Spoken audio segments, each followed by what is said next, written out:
You know why I make my own breadcrumbs? Because I can't pronounce the ingredients on the store-bought package.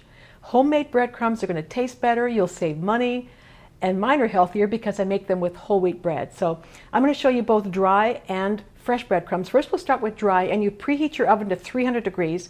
And I'm going to use 100% whole wheat bread. I find this at the store. If it's 100% whole wheat, you'll get more fiber, so look for that.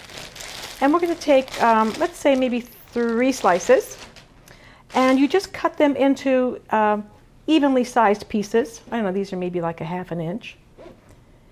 And don't use stale bread. Make sure you use fresh bread, because then the breadcrumbs will be fresh. So, okay, this goes on an ungreased baking sheet like this. And you just separate them because you need them to dry. And so this goes into a preheated 300-degree oven for about 30 minutes. So we'll put it in here. Okay, so after 15 minutes, you take them out, check on them, and you can turn them a little bit. They're not easy to turn, but you just kind of turn them around like that. Move them around a little bit, shake the pan a bit, and put them back in. And after about 30 minutes, we'll start making some crumbs. Okay, it's been about 30 minutes. Let's take a look. I'll show you what they're supposed to look like. Yeah, that's the sound you want. See, they have to be really dry, and just kind of test them. Take a couple of big ones. Here's a big one here. Just test it and make sure that it's very dry like that. If they're not completely dry, you can put them back in the oven after it's turned off and let them sit in there a little longer. Just keep testing. Completely dry, then they'll stay fresh. So now what we do is we're going to put them in a food processor, which I have right here. So you can take them like this with a spatula, or you can just pick up the whole thing. Just be careful, it's warm. Pick up the whole thing, and I'll do it this way so you can see.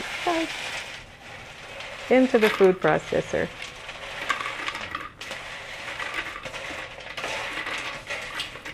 You can use any kind of bread, you know, but really, why not get the extra fiber from whole wheat bread? So, okay, now we're going to process. And we got crumbs. Okay, I think that does it. I think I processed for maybe a minute at the most. And you can see that they are breadcrumbs. That's what they're going to look like. They're whole wheat. And you can also, but look at this. This is exactly what they should be. Now, what you can do with these, you can leave them as they are. You can make your own seasoned breadcrumbs and add any spices you want: oregano, thyme, garlic powder, cayenne, whatever. But the thing is, this freezes. I have breadcrumbs in my freezer for like a year now, so they freeze really, really well. Just keep them in a freezer bag in the freezer, and they're ready to go whenever. Okay. Okay, I cleaned up a little. Now I'm going to show you soft breadcrumbs. Very, very easy. Same bread. I use 100% whole wheat bread. I'll do 3 slices again. Now in this case, you can cut it, or you can actually just tear the bread into pieces, because it's going to go in a food processor for in a little different way. So if you just kind of tear it into chunks like that, that's pretty good. So all this goes into the food processor. Pick up the whole bunch right here into the processor, and you're going to process this for about 30 seconds. Watch this.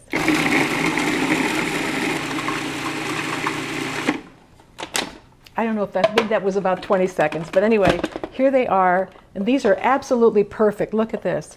They're soft. And by the way, if you put these in a 300-degree oven for about 6 to 8 minutes to dry out and you don't let them brown, you'll have panko. Now you can make your own healthy, high-fiber breadcrumbs, and no mystery ingredients, extra fiber for you. So I actually bake my own bread sometimes just to make breadcrumbs. Maybe I need to get out more.